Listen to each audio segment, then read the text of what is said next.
18ാമത് parliament ഇലക്ഷന് ആഴ്ചകൾ മാത്രം അവശേഷിക്കെ തങ്ങളുടെ തിരഞ്ഞെടുപ്പ് പത്രികയിലെ പ്രധാന വാഗ്ദാനങ്ങളിലൊന്നായ പൗരത്വ നിയമ ഭേദഗതി വിജ്ഞാപനം പുറപ്പെടുവിച്ച് നിയമമാക്കിയിരിക്കുകയാണ് കേന്ദ്ര സർക്കാർ. രാജ്യത്തെ ന്യൂനപക്ഷങ്ങളും പ്രതിപക്ഷവും ആക്ടിവിസ്റ്റുകളും അടക്കം വലിയ പ്രതിഷേധങ്ങൾ ഉയർത്തിയിട്ടും അതിനെയെല്ലാം തരണം ചെയ്താണ് CAA നിയമമാക്കിയിരിക്കുന്നത്.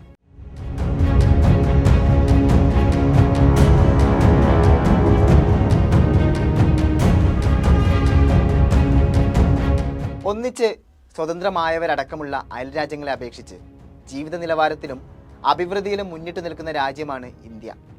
അസ്ഥിരമായ രാഷ്ട്രീയ അന്തരീക്ഷവും മറ്റും ദുസ്സഹമാക്കി തീർത്ത ജീവിതങ്ങളെ അതിർത്തിക്കപ്പുറത്ത് 4 ദിക്കിലും കാണാവുന്നതുമാണ്. മെച്ചപ്പെട്ട സാഹചര്യങ്ങൾ തേടി അയൽ രാജ്യങ്ങളിൽ നിന്നും ഇന്ത്യയിലേക്കുള്ള കുടിയേറ്റം നടന്നു വന്നിട്ടുള്ളതും ഇന്നും നടന്നുകൊണ്ടിരിക്കുന്നതുമായ യാഥാർത്ഥ്യവുമാണ്. ഇത്തരത്തിൽ 2014 ഡിസംബർ 31 മുൻപായി പാകിസ്ഥാൻ, ബംഗ്ലാദേശ്, അഫ്ഗാനിസ്ഥാൻ എന്നിവിടങ്ങളിൽ നിന്നും രാജ്യത്തിലേക്ക് കടന്നു വന്നിട്ടുള്ള ഹിന്ദു, സിഖ്, ബുദ്ധ, ജൈന, പാർസി, ക്രിസ്ത്യൻ തുടങ്ങിയ മതവിഭാഗങ്ങളിൽപ്പെട്ട ആളുകൾക്ക് ഇന്ത്യൻ പൗരത്വം ലഭ്യമാക്കാനുള്ള നടപടികൾ എളുപ്പമാക്കുക എന്നതാണ് പൗരത്വ നിയമത്തിലെ പുതിയ ഭേദഗതി. പാസ്പോർട്ട്, വിസ തുടങ്ങിയ ഔദ്യോഗിക രേഖകളില്ലാതെ രാജ്യത്ത് താമസമാക്കിയവരെ അനധികൃത കുടിയേറ്റക്കാരായി കണ്ടിരുന്ന സ്ഥിതിവിശേഷം ചില മതസ്ഥരുടെ പേരിൽ ഇനി ഉണ്ടാകില്ല. കുടിയേറി വന്നവരിൽ ഒരു കൂട്ടർക്ക് പൗരത്വം നൽകപ്പെടുമ്പോഴും മുസ്ലിങ്ങൾ അടക്കമുള്ള മറുകൂട്ടം കുറ്റക്കാരായി തുടരും. 1955 പൗരത്വ നിയമത്തിൽ ഭേദഗതി വരുത്തിയാണ് BJP സർക്കാർ പുതിയ ബിൽ കൊണ്ടുവന്നിട്ടുണ്ടായിരുന്നത്. പൗരത്വം ലഭിക്കാൻ കുറഞ്ഞത് 11 വർഷം ഇന്ത്യയിൽ താമസക്കാരായിരിക്കണമെന്നത് പുതിയ ഭേദഗതിയിൽ 6 വർഷമാക്കി ചുരുക്കിയിട്ടുണ്ട്. 2014 തിരഞ്ഞെടുപ്പിലെ വാഗ്ദാനമായി അവതരിപ്പിക്കുകയും 2019 ജനുവരിയിൽ ലോക്സഭയിൽ ബിൽ പാസാക്കുകയും ചെയ്ത പുതിയ ഭേദഗതിയുടെ പുറകിൽ അത്ര നിഷ്കളങ്കമല്ലാത്ത കേന്ദ്രത്തിന്റെ ഉദ്ദേശ ലക്ഷ്യങ്ങളെക്കുറിച്ച് ശബ്ദമുയർത്തുന്നവരും കുറച്ചൊന്നുമല്ല. ഇന്ത്യയിലുള്ള ഏതാണ്ട് എല്ലാ മതവിഭാഗങ്ങളിൽ നിന്നുമുള്ള കുടിയേറ്റക്കാർക്ക് പൗരത്വം നൽകുമ്പോൾ മുസ്ലിം മതവിശ്വാസികളെ മാറ്റി നിർത്തുക തന്നെയാണ് പൗരത്വ നിയമ ഭേദഗതി ചെയ്യുന്നത്. കഷ്ടത അനുഭവിക്കുന്ന മതന്യൂനപക്ഷങ്ങളുടെ വിശ്വാസ സ്വാതന്ത്ര്യത്തിനുള്ള കൈത്താങ് എന്നൊക്കെ കേന്ദ്രം CAA-യെക്കുറിച്ച് വമ്പു പറയുന്നുണ്ടെങ്കിലും മ്യാൻമറിൽ മരിച്ചു വീണ റോഹിംഗ്യൻസിനെയും പാകിസ്ഥാനിലെയും അഫ്ഗാനിസ്ഥാനിലെയും അഹമ്മദിയ മുസ്ലിം വിഭാഗങ്ങളെയും കാണാനും പരിഗണിക്കാനും കേന്ദ്രത്തിന് മനസ്സ് വന്നിട്ടില്ല.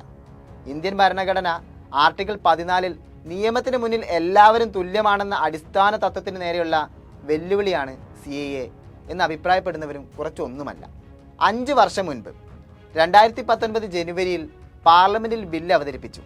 പാസാക്കിയെങ്കിലും ലോക്സഭാ കാലാവധി അവസാനിക്കുന്നതിന് മുൻപ് രാജ്യസഭയിൽ അവതരിപ്പിക്കാൻ സാധിക്കാതിരിക്കുക മൂലം അസാധുവായ ബിൽ 311 വോട്ടുകൾക്ക് ലോക്സഭയിൽ വീണ്ടും പാസാക്കി. തുടർന്ന് രാജ്യസഭയിലും പാസാക്കിയ ബില്ലാണ് ഇപ്പോൾ നിയമമാക്കിക്കൊണ്ടുള്ള വിജ്ഞാപനം വന്നിരിക്കുന്നത്.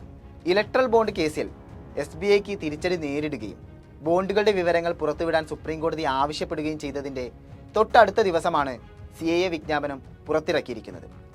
ഇലക്ട്രൽ ബോണ്ടുകളിലൂടെ BJP കൈക്കലാക്കിയ കോടികളുടെ കണക്കുകൾ ചർച്ചയാകാതിരിക്കാനാണെന്ന ആരോപണം പ്രതിപക്ഷ പാർട്ടികളടക്കം ഉയർത്തുന്നുണ്ട്. CAA-ക്കൊപ്പം തന്നെ ചർച്ചയായ NRC എന്ന പൗരത്വ രജിസ്റ്റർ കൂടി രംഗത്ത് വരുന്നതോടെ സർക്കാർ പറയുന്ന രീതിയിൽ പൗരത്വം തെളിയിക്കാനാകാത്തവരെ അനധികൃത കുടിയേറ്റക്കാരായി കണക്കാക്കും. അവരെത്ര കാലം ഈ രാജ്യത്ത് ജീവിച്ചിട്ടുണ്ടെങ്കിലും CAA ചട്ടങ്ങൾക്ക് വെളിയിലുള്ള ആളാണെങ്കിൽ പൗരത്വം ലഭിക്കുകയുമില്ല. അസമിലടക്കം പൗരത്വ രജിസ്റ്റർ കരട് രേഖ തയ്യാറാക്കപ്പെട്ടപ്പോൾ 40 ലക്ഷത്തിലധികം പേർക്കാണ് പൗരത്വം തെളിയിക്കാൻ സാധിക്കാതിരുന്നത്. ഇതിൽ 10 ലക്ഷം പേർ മുസ്ലിം മതവിഭാഗത്തിൽപ്പെട്ടവരാണ്. അവരെ അനധികൃത കുടിയേറ്റക്കാരായി മുദ്രകുത്തി നടപടിയെടുക്കുക എന്നതായിരിക്കും കേന്ദ്ര നയം. ജനിച്ച മണ്ണിൽ പൗരന്മാരെ അപരവൽക്കരിച്ച് വെയിലത്ത് നിർത്താനുള്ള BJPയുടെ ഹിന്ദുത്വ പൊളിറ്റിക്സിന്റെ ഗൂഢലക്ഷ്യങ്ങൾക്കപ്പുറം CAA ഒന്നുമല്ല. ദേശീയ പൗരത്വ രേഖയുടെ കള്ളികളിൽ സാങ്കേതികതയുടെ കാരണം പറഞ്ഞ് പൗരത്വം റദ്ദ് ചെയ്യപ്പെടുന്ന മനുഷ്യർക്ക് മുന്നിൽ കുട്ടിയടക്കാനുള്ള ഭേദഗതിയാണ് പൗരത്വ നിയമത്തിൽ നിലവിൽ കേന്ദ്രം വരുത്തിയിട്ടുള്ളത്.